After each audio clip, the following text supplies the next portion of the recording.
যোগী আদিত্যনাথ বাংলায় সভা করতে চলে এলেন। মঞ্চের ওপর এসে বলছেন বাংলার সব থেকে লোকপ্রিয় নেতা আসছে, তাকে স্বাগত জানান। অমনি শুভেন্দু অধিকারী ঠাস করে মঞ্চে উঠে গেল। উঠে গিয়ে তার ছোট ভাইয়ের মতো বয়সী যোগীর বয়স, তার থেকে 2 বছরের ছোট, তাকে ঠাস করে প্রণাম করে ফেলল। এই তো অবস্থা। তারপরে কি বলছে? বলছে বাংলায় বাংলা ছাড়া অন্য ভাষা চলবে না।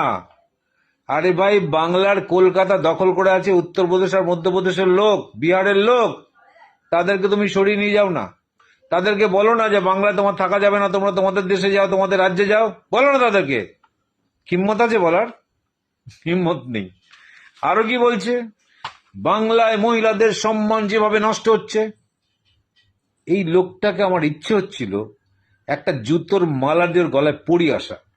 তোমার রাজ্যে প্রত্যেক দিন 8 জন করে হিন্দু মহিলা ধর্ষণ হচ্ছে, তুমি বাংলার দিকে চোখ দিয়ে তাকাচ্ছ, তুমি বাংলায় এসে বক্তব্য রাখছো। আরো কি বলেছে? কিষাণের আত্মহত্যা। কি বলা উচিত এই অসভ্য লোকটাকে? ভারতবর্ষের কোনো তথ্য জানে না, কোনো কিচ্ছু জানে না। কিষাণের আত্মহত্যা ভারতবর্ষের মধ্যে পশ্চিমবঙ্গ উল্লেখযোগ্যভাবে ভীষণ কম, উল্লেখযোগ্যভাবে ভীষণ কম। কিষাণের আত্মহত্যা সব থেকে বেশি তোমার রাজ্য যোগী, তোমার রাজ্য উত্তরপ্রদেশে। তুমি বাংলায় এসে বড় বড় কথা বলছো, বিরাট বড় তোমার ভাষণ। তুমি তোমার রাজ্য চালাতে পারো না, বাংলা এসছো নির্দেশ দিতে।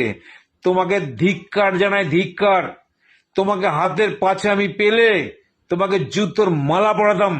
তোমার কোনো যোগ্যতা নেই, একটা উত্তরপ্রদেশকে সামলাতে পারো না, বাংলা এসে বক্তব্য রাখতে। আর হনুমানের দল যারা 500 টাকার জন্য এসছে মিটিং এ, তারা বিরাট হাততালি দিচ্ছে। এই তো অবস্থা। এরা কেউ তোমাকে ভোট দেবে নাকি? যারা হাততালি দিচ্ছে, কেউ তোমাকে ভোট দেবে না। কেন কি? এরা খাওয়ার দাওয়ার বিরিয়ানির প্যাকেট আর 500 টাকা রোজের বিনিময়ে এসছে এখানে। হাততালি দেওয়ার জন্য আরো বেশি পয়সা দেবে, সেই কারণে এসছে। এরা কেউ তোমাকে ভোট দেবে না। কেন কি? এরা প্রত্যেকে জানে ভারতবর্ষের মধ্যে বাংলার আইন শৃঙ্খলায় সব থেকে এগিয়ে বাংলা। ভারতবর্ষের মধ্যে বাংলায় সব থেকে মহিলাদের উপর নির্যাতন সব থেকে কম। ভারতবর্ষের মধ্যে বাংলা সব থেকে এগিয়ে বহু দিক থেকে। তুমি এসছো উত্তরপ্রদেশ থেকে বাংলায় বক্তব্য রাখতে। তুমি হিন্দু সম্রাট।